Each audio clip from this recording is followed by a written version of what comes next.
Aku kasih tahu dulu secara singkat perbedaan kaum muslimin itu ada 3. Yang pertama adalah perbedaan fikih. Perbedaan fikih Bapak Ibu sudah sering lihat di Indonesia kan ya, perbedaan fikih. Contoh misalnya kayak terawih.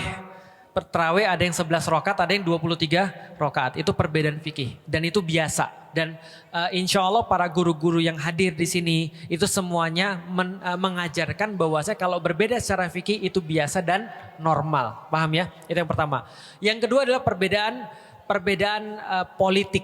Nah, perbedaan politik ini tentang siapa yang memimpin setelah Rasulullah. Awalnya itu. Maka dari perbedaan politik ini muncul Sunni dan Syiah. Dalam cerita ini masih aman. Kalau perbedaannya cuma perbedaan politik. Karena di zaman Rasulullah ada yang berkata bahwa pemimpin itu harus muncul dari keturunan Nabi. Ada yang berkata tidak perlu keturunan Nabi. Nah itu masih aman. Yang ketiga perbedaan akidah. Perbedaan akidah itu kalau sudah berkaitan dengan yang namanya rukun iman. Rukun iman ada berapa? 6. Salah satunya beriman pada Allah, pada Rasul, kitab-kitabnya dan segala macamnya. Nah, di antara orang-orang Syiah ada yang berbeda secara akidah memang. Contohnya apa? Mereka bilang Al-Quran belum lengkap. Nah kalau itu sudah terjadi berarti sudah secara akidah beda. Karena kitabnya udah beda. Paham maksudnya ya sampai di sini ya. Tapi kalau cuma kepemimpinan doang itu mungkin oke. Tapi kalau misalnya sudah ada kitab yang baru berarti berbeda akidah. Atau mengatakan misalnya Nabi Muhammad bukan Nabi yang terakhir. Itu juga beda secara akidah. Bisa difahami sampai di detik ini ya. Nah artinya kalau ada perbedaan-perbedaan itu bagaimana cara kita menyikapinya? Oke sekarang aku mau nanya. Andaikan Amerika jadi nyerang Israel, kita bagaimana terus kemudian sikap kita? Sikap kita kalau Amerika nyerang Israel, ya baguslah. Lah kenapa bagus? Ya sama kayak kita ngelihat ada aktivis-aktivis yang bukan muslim lantas mau bantu Palestina. Bisa difahami ya? Karena yang kita dalilnya apa Ustaz? Oke, gulibatir rum fi atnal ard wa hum mim ba'di ghalabihim sayaghlibun fi bid'i sinin. Ketika kaum muslimin lagi disiksa sama orang-orang kafir Quraisy, maka waktu itu turun ayat Allah berkaitan dengan apa yang terjadi di dunia. Apa yang terjadi di dunia? Bayangin Arab di tengah-tengah, sebelah kanannya ada Persia, sebelah kirinya ada Romawi. Romawi sama Persia ini 2 negara besar di dunia pada saat itu.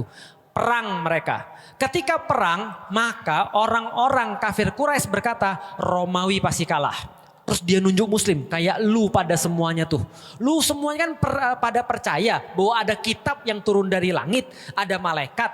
Ada agama yang datang dari Tuhan nih kepada kalian. Romawi juga gitu. Mati itu semua Romawi. Kalah sama Persia. Paham maksudnya?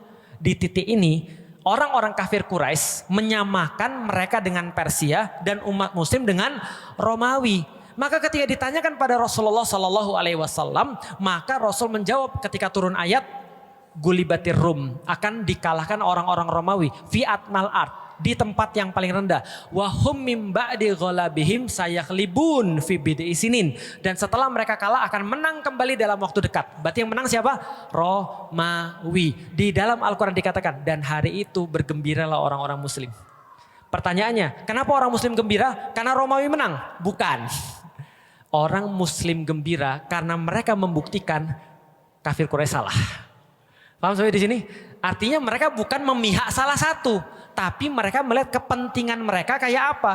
Paham sampai di sini ya? Oke, Iran. Iran sudah jelas-jelas menyampaikan mereka adalah negara yang punya keyakinan Syiah 12 imam. Syiah 12 imam itu berarti meyakini ada imam dalam tanda kutip yang melanjutkan Rasulullah dan dia maksum.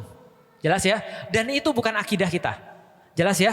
Jadi ya udah pandangan kita sama seperti pandangan ketika ada orang-orang yang misalnya bukan muslim lalu kemudian bantu Baitul Maqdis. Ya udah kita ngeliat kayak gitu aja. Kalau andai kan dia bisa membuat repot musuh kita nih yang Israel ini. Israel ini kan udah nyata-nyata mengganggu dan menghabisi orang-orang di Gaza nih. Lah kalau mereka berdua terus kemudian sibuk ya bagus. Oke bisa difahami ya. Oke berikutnya. Ustadz tapi ini bisa ekskalasinya bagi penduduk dunia. Tentu saja. Dan itu kan yang diinginkan oleh Israel.